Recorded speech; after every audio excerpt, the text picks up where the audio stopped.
Assalamu alaikum and welcome to Ramadan FM, Breaking Stereotypes with your host, Zainab Zaeem. Before I introduce our guest, which is Hassan Iqbal, I've gone and actually introduced him.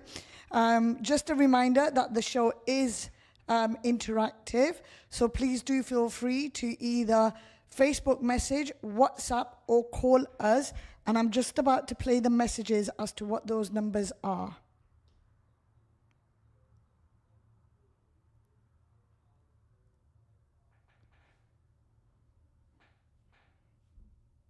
Okay, I'm not actually sure if anybody was able to hear that, so apologies if you didn't, but the studio line is 0116 4822 If you wish to send a text message or WhatsApp, the number is 077 488 55055, or you could chat to us through Facebook on Ramadan Radio FM, and my producer will hopefully be keeping an eye on those messages and bringing up those questions for us to answer for you.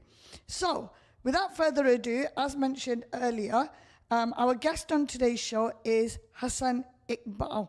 So, I'm going to allow Hassan to introduce himself. So, Assalamu alaikum, Hassan. How are you this evening? Not bad, Jazakallah. So, thank you very much for joining us. So that our listeners and viewers know exactly what your background is, do you want to just give us a quick summary as to who you are and what it is that you do and what brought you onto my show this evening?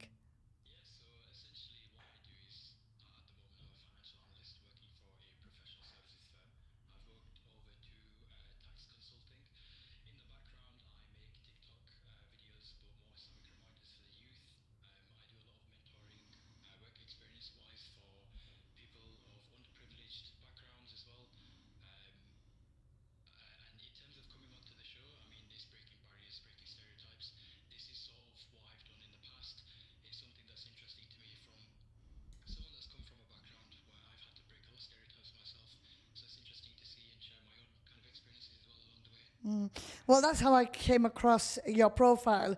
So I am an avid user of TikTok. So if TikTok is used safely, then it can be a really useful educational tool. And the amount of stuff that I've learned, and I really wish it was around when I was in school doing my GCSEs and A-levels, because seriously, I've learned a lot. But I came across one of your TikToks and it really inspired me, which is why I reached out to you for you to come onto the show. But before we start discussing exactly, going into the nitty-gritty of what it is that you do, I just want to take you a little bit back in time and just talk about a few things when you were like growing up. So when you were, say, younger, usually, primary school or high school, did you have an inkling as to what it is that you wanted to do when you grow up?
It's funny you say that about the typical career routes that Asian parents tend to invoke on their children. And you hit the nail on the head. I mean, I am a solicitor.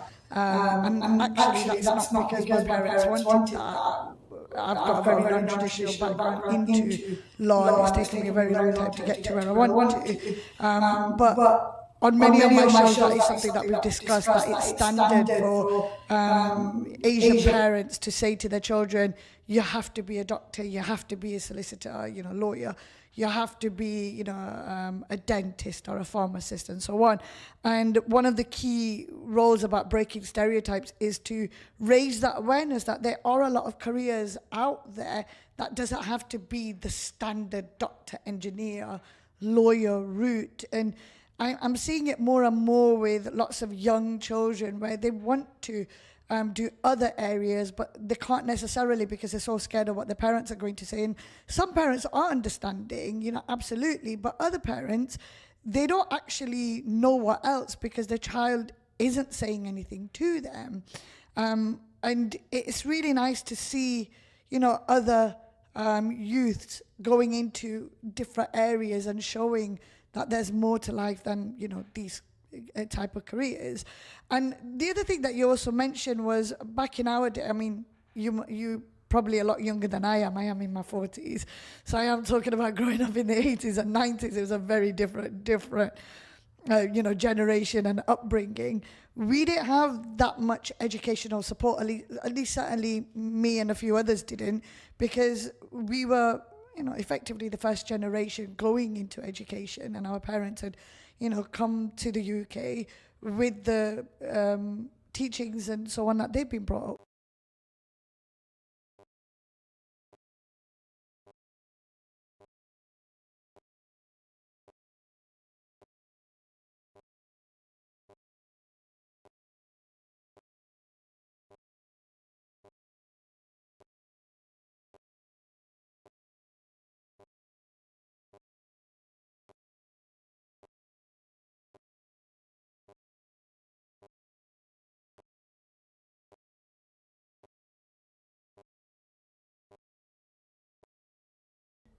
It kind of spoke to me in the sense that I went through a different type of struggle compared to yourself. I've turned my life around, albeit in a different way. I didn't have the platforms, the social platforms that we now have. So you mentioned, growing up, you didn't really think about, what you wanted to be when you grew up. But I noticed on one of the TikToks that you did make, you mentioned that what you studied is exactly what it is that you're doing right now. Are you able to discuss a little bit more with us on that? Yeah, of course. So I studied, essentially when I went to A levels, I was hard stuck on the fact that I wanted to do law. I wanted to eventually become a solicitor. So I did my A levels, I turned my GCSEs around, went to university, studied law, gained a first class in law, but it was very, very difficult to break into law, especially commercial soliciting. And I'm from Bradford, so I was a Bradford young man who got a first class in his degree, which was fine. I got quite a bit of experience under my belt with different law firms, tried to network as much as I could. But breaking into commercial side, especially in London, was immensely difficult. I reached the last stage of a Magic Circle law firm called Slaughter and May, and unfortunately, I was rejected at the final stage, and that was devastating for me. Really, really devastating for me, and it was the hardest time for me in my final year. But I saw it as a redirection towards something else, and I pivoted towards finance instead. So I got myself on a back foot. Essentially, when I was doing my law degree, instead of focusing towards very general modules, I did commercial, corporate, competition law, and I gained a bit more understanding towards the finance side of it. And once I did that, I started networking a lot more on LinkedIn. I started gaining a bit more mentorship online, and then I went towards a professional services firm, which is KPMG, and put my foot into the door. I have, for the past year, worked as a financial analyst, which is completely different to what I was doing at university. I work with large financial institutions that you might know of, personal banking, high street banking, commercial banking, and now, literally next week, I'm going to be starting my new role with the same firm as a tax consultant, which is again completely separate. Well, not completely, but it is quite separate from what I would have done at university, and I'm going to be studying further qualifications. So, in this day and age, like you've mentioned, there's a lot more opportunities now than there was before. There's degree Absolutely. apprenticeships, there's qualifications, and a lot of firms do sponsor international students, students of different backgrounds, or even just the degree in nature type. If maybe 20, 30 years ago you wanted to do tax or finance with a separate degree, they may not have considered you and may have asked you to go back and do the qualification. But now they provide that opportunity because they see people with different backgrounds as being able to have the ability to learn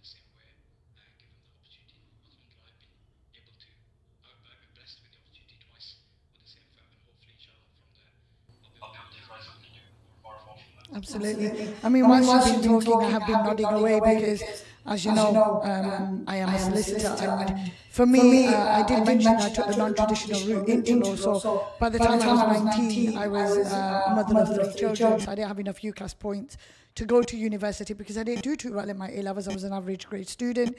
So I ended up working, ended up having my own business and so on. And then I didn't do my law degree until I was about 28, but I did the conversion course. I did the graduate diploma in law. So my struggle when I left university was no law firm would touch me because I didn't have an undergraduate's degree in any disciple. So back then, and I'm still only talking, 2012, law firms, employers looked at grades a lot more than looking at personalities. But now it's a lot different. Now you have got your solicitor apprenticeship routes, and you do have what's known as SQE1 and SQE2, which is the solicitors qualifying examinations. There's so many different routes into it, and law firms are not looking at grades as much as they are common sense and personalities and person's approachability and so on. So it is very different. The generation has completely taken a 360 and changed, and that's one of the beauties for this generation, that even though it's still hard, absolutely still hard, but there's a lot more information out there, there's a lot more support out there. Whether you get the support from friends, family, home or not, you get support there from unis and networkings and mentoring and so on. Interestingly, you said that you, and this is going to be quite a personal question, so if you don't want to answer it, please feel free to say no. But I mentor a lot of uni students, and this will be quite useful for them to know as well if you choose to answer it. But you said you got into a Magic Circle law firm. So for those listeners and viewers, they don't know what Magic Circle law firm is. It's one of those really big commercial firms, usually based in London, that have thousands of employees and, thousands more clients, and have offices based around, the UK and abroad internationally and so on. And that's the nickname that's been dubbed. If you essentially get your foot in the door to one of those firms, the door's open for you to go to any firm effectively because you've been trained and so on in one of those firms. Now, you said that you got right to the end, but you didn't make the final cut, and I'm very sorry to hear that. But you said it deflated you and it put you off. Was there any particular reason? Could it be because you felt you could no longer try anywhere else, or was it because you felt this was no longer for you? Because what I'm trying to ascertain is there's going to be a lot of people out there, whether that's law or non-law, where the doors are going to close to them. And I'm one of those that have had constant rejections. And I've had my toys up my pram and so on. I've got up and then I've done something about it. So was there any particular reason that then stopped you from progressing into law, or was it just something that you decided it's not for you? Initially, what I would say was large imposter syndrome. I was like, this is the first time I've traveled to London alone, especially something work related. Once I stepped into that firm, I didn't feel like I belonged there. I felt like even the way that I was sat, from the posture to the eye contact that I had, the clothes that I was wearing, I felt like I was a little displaced. And even the amount of research that I had conducted with commercial awareness, I just didn't think it was enough, and all of that fell onto me, and I had a bit of anxiety with the actual interview. But in terms of going back, when I had the rejection, I had a period of, let's say, 3 or 4 months where I was just trying to gather my thoughts, think about my plan, trying to understand what I was going to do, what option I was going to go into. And what I decided was that I would gain more experience towards the financial aspect of it. I would root myself up further, and I would try again later on, because like you mentioned, once you have got your degree within law specifically, the doors do not close. So if I wanted to go back into law again, say in another 2 years' time or a year's time or even 6 months' time, I can do that. When you apply for these training contracts, the only ask that a lot of firms have is that you're a graduate, for one, within a specific degree, which is obviously the LLB most likely, or you've had a conversion course recently. They do not ever stipulate a time frame in terms of whether or not it's a recent graduate, if you graduated in the past 5 years. So those doors always remain open. But for the time being, because I pivoted towards finance, I decided to see how it was like, because I was always interested in at university. That's why I chose these certain topics. And once I got into it, I loved the firm. and the culture was completely different. And that's what I loved about it more. I had a 9 to 5. I was able to work remotely. I had great volunteering. I made some amazing friends. The culture was a lot more lighter. I felt like I actually belonged here. I felt like I wasn't isolated in an incubation tub where I'd be given a small office and I wouldn't really see many people. I felt like it was a bit, my lifestyle a bit more nonchalant. I got married literally last November. Okay. Congratulations. Thanks, Zako. When I think Praise him all day. if I had been given that role, Give thanks to Allah for the moon. how I would have to cope, especially with the commercial firm of that size, with the workload. And I feel like that was genuinely a redirection by Allah. And I feel like now that I understand it, now that I've worked towards where I am now, I'm not really upset about the fact that I was rejected. But I do know that I can, if I wanted to, get back into law if it was something that was appealing to me, or if it's something that changed. But at the time, it was quite upsetting because of how much work I put towards it and what I thought. But it was largely to do with imposter syndrome. I didn't think I felt like I belonged there. You mentioned quite a few key points there, faith being one of them. You know, that's really, really important. But you also mentioned imposter syndrome, and that's a term that I come across regularly, not only by feeling it myself at times, but also coming across others who feel it. And I've found that this is something that a lot of us BAME, you know, Black, Asian, minority, ethnic people tend to face a lot more. So for those who don't know what imposter syndrome is, it's the best way for me to explain it, it's where you feel you don't belong. You feel you don't belong, where you don't have that seat at that table. And that can be quite difficult. And you mentioned some key elements there. You felt the way you made eye contact, the way you dressed, the way you looked. And one thing I've come across recently is the way we talk. So there's a very famous solicitor in Leicester, really good at what she does. And she actually is, I believe, from Cheshire. I could be wrong. But she's not BAME. She's Caucasian. But she herself learnt the Queen's English to speak posh with full grammar and so on, so that she could get by in her work experiences when she was coming along and starting in law as well. And she felt that her having that Queen's English took her a long way because she talked differently. She also dressed completely different. And it goes a long way. You know, it comes down to first impressions or your last impressions.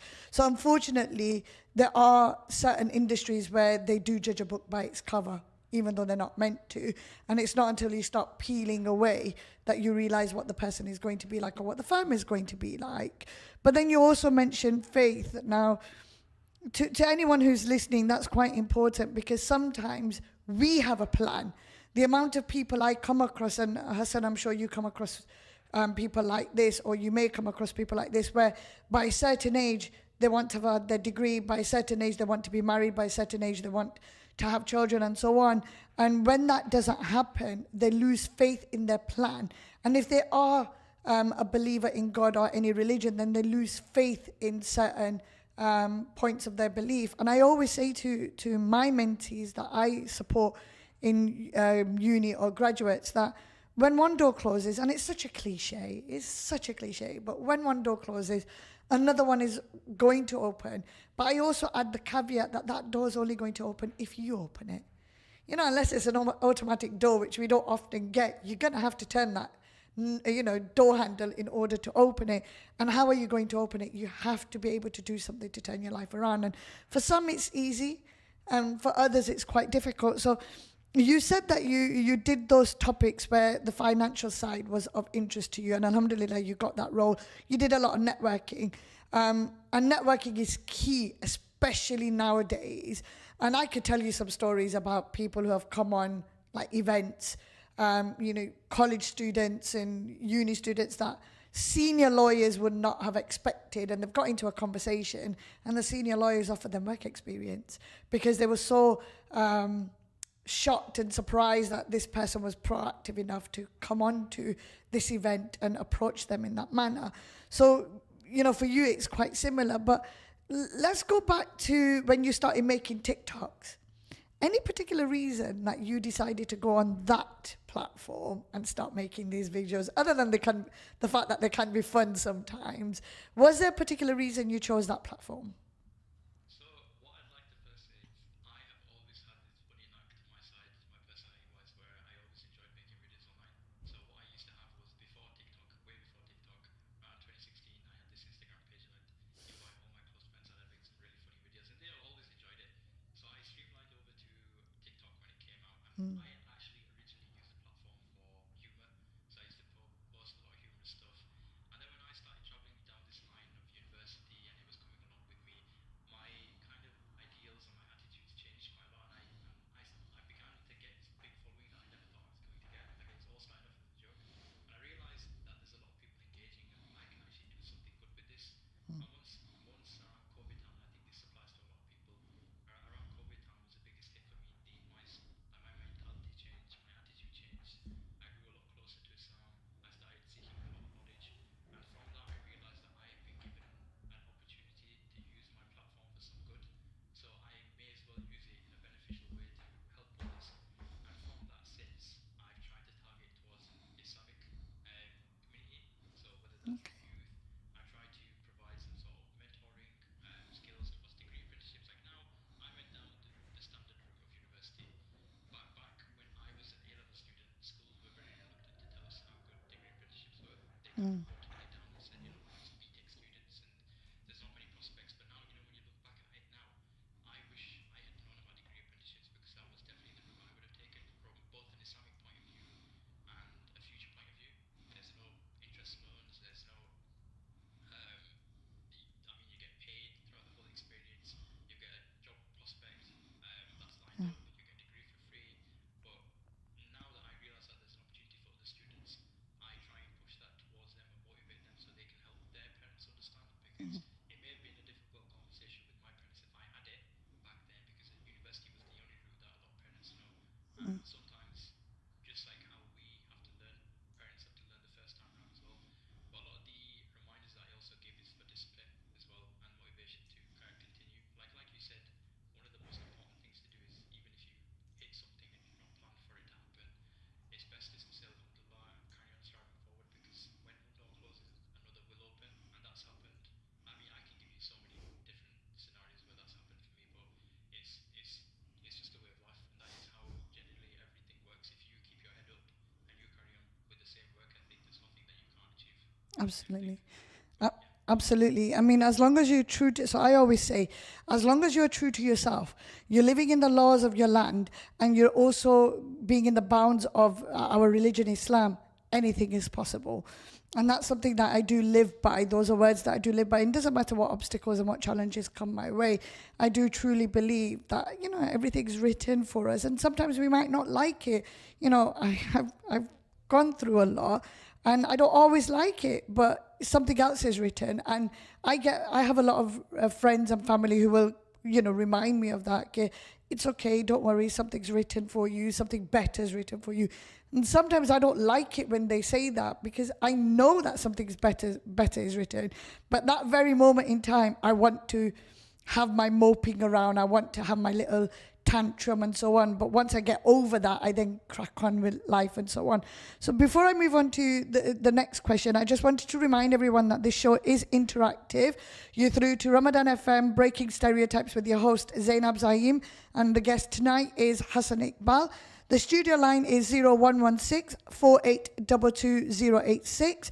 You can text or send a WhatsApp on 077 488 55055, and you can also chat to us through Facebook on Ramadan FM. And I'm hoping that my producer is keeping an eye on whether any chats or questions have come through. But if not, we've still got a lot of content that we can go through directly with Hassan. So Hassan, you said that you chose TikTok because it was one of those platforms. And I suppose because you are young, you aren't going to have anyone that says, oh, it's cringe. Because when I use TikTok, because I'm a motorbiker, being a Muslim female Asian, mother of 4 children, they all say to me, you know, Mum, oh my God, it's cringe. You make these kind of videos. Oh my God, it's cringe, and so on and so forth. And, you know, I just carry on. If it's cringe for them, it's cringe for them. But it's not cringe for a lot of people who do follow me and a lot of people who do message me. So I'm glad to see that, you know, with your age, you are reaching out to that audience. And I've seen your followers. And even though I'm a lot older than you, I like to see your videos because it is actually quite inspiring. And also there are some funny elements. There was one of you just eating a burger the other day, and for some reason it made me smile because you had a good message posted to it as well. It wasn't just about the burger and so on. So it's about relatability. Children nowadays, you got to move with the times. In order to understand the generation, you have to move with them. And like you said with parents, sometimes you just have to have those tough conversations. But once you've had them, you've had them. So out of curiosity, this content that you make, do you have like a support system from family or friends, or do you get what I get, which is 1 out of 4 children constantly reminds me how cringe my videos are? I will be completely honest, it's the exact same. So since when I used to make my humorous videos back, I think it was around 2019, I used to honestly get a lot of comments about, oh, it's very cringe. People used to make fun of me. And then I realized that around about COVID time when there was a massive boom in a lot of users, and now it became this sensational platform that everyone started using for streamlined media, for consuming content. And then now when you look at it, there's news outlets on there as well. Now there's educational settings on there, and there's so many prospects to it now. But yeah, even now, I'll still get people saying, "Yeah, look, that video wasn't that funny. It wasn't that funny. You were speaking a bit cringe in this video." But like you said, it's just one person may say one thing, and for you, it depends on how you are because it's the exact same thing as in life. If you if you wanted a certain kind of aspect for everything, it wouldn't really work out the best, and you can't really please everyone at the end of the day. As long as your intentions are pure and you're doing whatever you can for either others or yourself. Even at the end of the day, if it's for your own self, it's just for yourself. You should just always carry on, as long as it is for the best intentions. But yeah, I still do Absolutely. get quite a lot of comments from either family or from friends around, but you just carry on how it is. Absolutely, I agree wholeheartedly with you on that one. So one of the contents that I came across, one of the things that you did post, because this was what really drew me to you and for me to message you, where you did do a quick background as to what your career background was and then what happened during COVID. I want to talk a little bit about that because during COVID, it wasn't just the TikTok that you created. There was a lot of volunteering that you did as well to assist others. Can we have a quick discussion about that? Could you explain what it is that you did during that COVID period? Yeah, so like I said, that period was probably the best years or the best year for me. It changed my mentality quite a lot. So during that time, I volunteered. I also helped out with Citizens Advice Bureau, which is essentially helping elderly or those with financial illiteracy kind of help manage their budgets and their money. I also helped NHS test and trace. So when COVID was largely spreading, I was helping as a test agent to ensure that people who had been in contact with people confirmed as COVID-19 stayed inside, followed the legal procedures, and that obviously reduced quite a lot of the COVID cases in effect as well. Alongside that, I also helped my university. So because there's a lot of students that were transitioning straight from A level to university without having to sit their actual exams because of COVID-19, they felt like they hadn't even begun to understand what it was like to get into university, sitting their exams. So we actually came across, I think I was partnered with a student, and it was her first year. And every week, every Friday, Jummah, I would get on a call with her, ask her what she's done, how she's socialized with people, because going from school and interacting with people in person to then having your university all online, not being able to visit the campus is completely different and it's scary. And especially as someone from a specific background. So these students weren't only just regular students, they were students of lower socioeconomic backgrounds. And what we used to call this was access to Leeds. So that was the university that I went to, was University of Leeds. And I was actually part of that course myself. And I realized how difficult it was for me to adjust to university, even when COVID didn't really hit at that time. So we used to provide advice to them, make sure they were adjusting, adapting. And aside from that, I also created my own sort of A-level law tutoring service online. And most of the time, I would actually post free content on there. So I literally used to make 40-minute clips of answering questions, um, detailing how to break down sort of answers, how to revise. And then I would also provide online tutoring services for a lot of people. And sometimes I paid for the one-to-one, but there used to be a lot of people asking me questions, and I never used to charge for any of that. I used to just answer the questions, try to help people with with personal kind of queries in terms of university, how to apply for university, and those kind of volunteering events kind of shaped my character a lot and humbled me a lot in different ways as well. Because it's just sometimes when you realize in this day and age, if someone even gives you about 10 minutes of their time, it's a big factor. And when you start to do that yourself, you start to realize that you've kind of shifted away from this ego side or this attitude that you had about a certain person or a certain character, and then you change yourself as a person as well. And I've kind of kept up to date with trying to do volunteering stuff, but that was the best time for me. I mean, I've been volunteering since 2019. So as soon as I qualified as a solicitor, within a few months, I signed up to become a mentor for DMU, De Montfort University here in Leicester, and then it transitioned onto Leicester Uni and Women and Law and Brum University and so on. So that is exactly everything that you've said. One of the key elements I take away from my mentoring is that it does humble me, because it makes me realize I'm not the only one out there. It's never given me an opportunity for me to say, why me? Because it's not just me. There's a lot of people out there who've got their own struggles, albeit slightly differently, but they've got their own struggles. But one thing that I'm going to take away from my, with our show this evening is that in order to help yourself, you can also help others. And in order to help others, you got to help yourself first. One of the key elements that you said was it helped you mentally, because COVID was a very difficult period for a lot of people. A lot of us lost family, friends, family, and so on. But also mentally as well, a lot of people didn't come out of, on the better side of COVID. But there are ways that you can move forward, and whether that's you helping others or you getting help from others.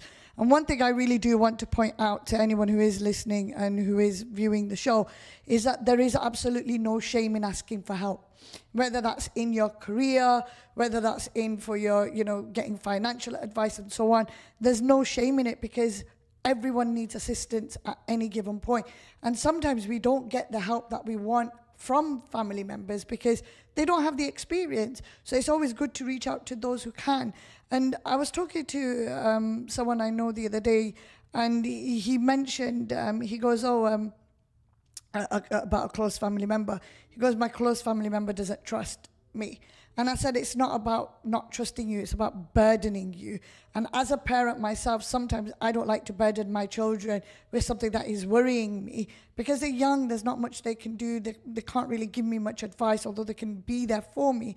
So I tend to go to my friends, because my friends will always make sure that the advice they give me is either right for me, or if they can't help me, they're at least there supporting me when I need it.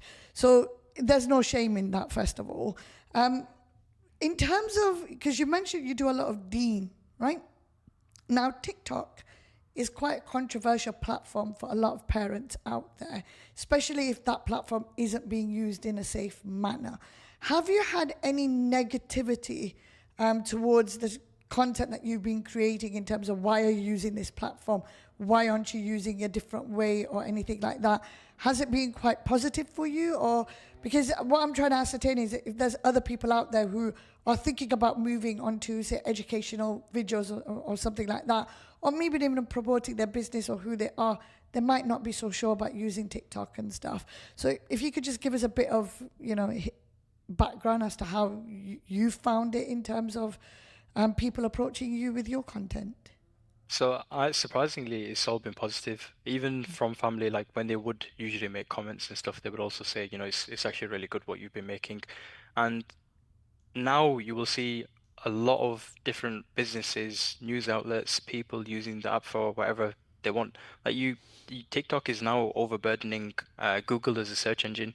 If you type something in TikTok, it'll bring it back for you. Short form content, everyone's attention span is obviously reducing with TikTok how it is, but it is a really good platform to use. So if someone wants to move over from, say, YouTube, you can do so. And I'd say it's more engaging as well. There's a lot of people using it. It's very easy to use. And you can easily build a personal brand for yourself, which is a lot of what a lot of brands do, a lot of businesses do, a lot of news outlets do, and that's what I've kind of tried to do for myself as well. I've tried to kind of show my journey, because if you maybe if you scroll all the way to the bottom, there's different types of videos that I'd make. I wouldn't really speak in most of my videos beforehand when I used to do Islamic reminders. Then I went to speaking. Then I went from including others in my videos. Then I started. I've even done a few collabs, which I never thought I was ever going to do, and I was so against it. But it's very multifunctional. There's a lot of good use from it, and there's a lot of positivity. What I would say though is the type of content that I provide specifically is just Islamic reminders from Quran and Sunnah. So I don't delve into different opinions. I don't kind of argue with others. I just keep myself to myself in terms of whatever it is. But the type of content I make and the reason why I make it is not so to help others specifically, but also as a reminder to myself. So if I do ever post anything, it is for the benefit of others, but more for me to realize that this is something for myself as well. So an example could be patience with others when you're speaking to others, not trying to get into arguments, not trying to get ahead of myself, trying to understand certain issues. And like we've spoken throughout the whole of this talk as well, having sabr in a lot of things and just saying Alhamdulillah even when it's been hard, even if that hard has come to push shove, even if you've gotten three no's before you've gotten a yes, um, it's just kind of following that way and providing that as a journey. But yeah, TikTok is definitely a really, really good platform to use for everybody. I do want to just clarify to those who are listening and viewing the show. This is by no means sponsored by TikTok. We are not promoting TikTok for TikTok. It's because I found Hassan through that platform, and I absolutely love the way his videos came across when it was inspiring, and certainly inspiring the younger generation, because when I looked at your followers list and that's one of the key elements that I noticed. And at the end of the day, the next generation that's coming in is the youngsters of today's day. And hopefully one day, one of those youngsters will be running our country. And hopefully there'll be someone who is educational, but someone who's also got common sense. So, it's just nice to see different platforms being used for ultimately the good. Now, you mentioned that these are daily reminders, and you mentioned the odd one or two daily reminders, and you said you take it from the Sunnah and that. One of the questions that I do have, and this is a question that's generic, and I do ask most of my guests, one attitude I always get is, oh my God, you can't be a lawyer. It's gunnah to be a lawyer. And, I'm kind of tired of that rhetoric now, because Islam is about justice. Islam is about peace. Islam says everyone's entitled to their day in court, innocent until proven guilty, and so on. And, we hope that our justice in any country would be the same. And of course, there's shortfalls. It doesn't always work out the way we want it to or the way it ought to. But one of the key things I always do get is lawyers are liars. And that's the key term that's been dubbed. And I have to go through the whole shebang of explaining, okay, we might have a few bad apples in England and, India or Pakistan or wherever it is, but majority of us are not like that. We have very strict code of conduct rules to follow and so on. But one of the things I wanted to ask is about finances. So my son is currently doing investment banking. And one of the key things, because he's a Hafiz, and one of the key things that's on his forefront of his mind is which bank can he work for, where the money that they get in is invested in the right places and so on. So right now he's focusing on his studies, but as soon as he comes out, he's not going to be able to walk straight into a graduate role, because he's obviously going to be looking at that element. So have you ever found that your career is clashing that with your faith? Definitely. So, like I mentioned, when I actually decided that I wanted to study law at A level, I was actually really interested in the criminal side. And don't get me wrong, you're completely correct in what you say. There's a code of conduct. You have to obviously follow certain policies. You're regulated under the Solicitors Regulation Authority as well. So it's not the terms of solicitors are liars. That's not correct. I wouldn't ever deem it at that either, because otherwise I wouldn't have gone down the law route. But what pushed me a little bit away was the fact that I wasn't so sure about how criminal law would have really sat in with Islam and my faith. And to avoid that, I specifically just went down the commercial side because that was something that was interesting to me at the start. Although I did do really, really well in my criminal side, and I always found interest in justice and faith. Um, I just decided to steer away from it because sometimes the best option is to avoid it if you're not entirely sure. And I think that's what I've tried to do. where I'm not completely sure, or if I've not had full advice on. Because if someone does in large banking institutions, they could have been firms that invest in certain products that aren't possibly correct. It could have been a firm that we're working with that works with alcoholic beverages or so on and so forth. And there's quite a lot of caveats to certain things, and sometimes it does not make it more difficult, but sometimes it does make you think a bit more what you should be going into.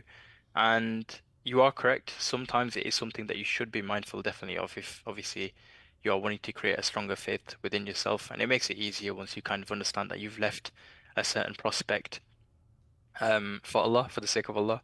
And it's a lot nicer to do so. But yeah, I've definitely had a lot of difficult instances where I've had to think, can I go into this? Can I not go into this? Am I allowed to do this? Am I allowed to do that? And sometimes it just takes a bit more networking around, seeing what something's actually like, and even doing just a bit of work experience to see how actually something works around. And in terms of investment banking, there's loads of different options. I mean, it's very difficult to go down and narrow every single firm that someone works with and how everything works. But as long as what you're trying to do is with the clean intention of earning a halal income, because anyone that works, say, from hospitality to driving to anything, as long as the income that they earn is halal, there shouldn't be any issues with what they do. And as long as you keep that clear intention, it should be okay. But it is definitely sometimes it does create a bit of a barrier between what you thought you was initially going to get into and what you might get into. But like I said, redirection, it's only a redirection towards better alternatives. Absolutely. And one thing that I do like about employers nowadays is some employers tend to be a lot more understanding.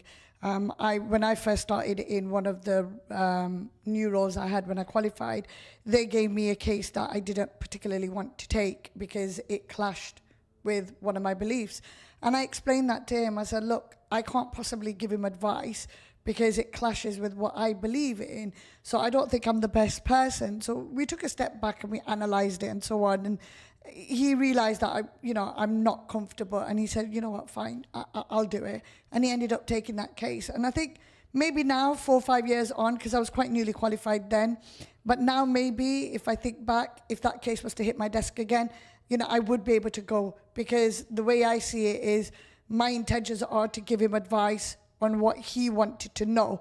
That doesn't affect my faith and does not affect my beliefs. And so I'm okay to give him that advice. I mean, other people will disagree with me, but that's, how I feel. So we've got about 1 minute and 40 seconds left, and we've actually gone through this quite quickly, and I've gone through most of my questions. So very lastly, do you have any tips for our listeners and viewers? Maybe tips that can help them overcome their fears or lack of confidence, whether that's career-wise, content-wise, or anything like that. What are your golden nuggets for those who are listening? I definitely say seek mentors. I've had a lot of struggles. I had at GCSE level, I was told by careers advisors I can't do law. I proved them wrong. I got mentors. I got a lot of extra tuition. My first application to university, I was rejected. Within the same year, I reapplied. I got it. When I was doing my university degree, I was also struggling getting experience. I sought a mentor. I was with Upreach, which help people with underprivileged backgrounds, low socioeconomic status as well. So seeking help from others doesn't have to be directly your family. It can be anyone that you see, and LinkedIn is the biggest tool. But striving, keeping disciplined, and just having a lot of resilience, because people of low socioeconomic backgrounds or people of color find it difficult sometimes to get into a market or a job aspect, and you just have to keep going. You can't stop, because once you stop, you've kind of given them the idea that you weren't good enough in the first place, and you shouldn't really do that. And I've never stopped, and I don't think I will stop. But those are my best top tips. Brilliant. Jazakallah so much. So there you go, everyone. Hassan Iqbal on Ramadan Radio or Ramadan FM with your host Zainab Zaeem on her show, Breaking Stereotypes. You heard it here. Keep striving. Keep going.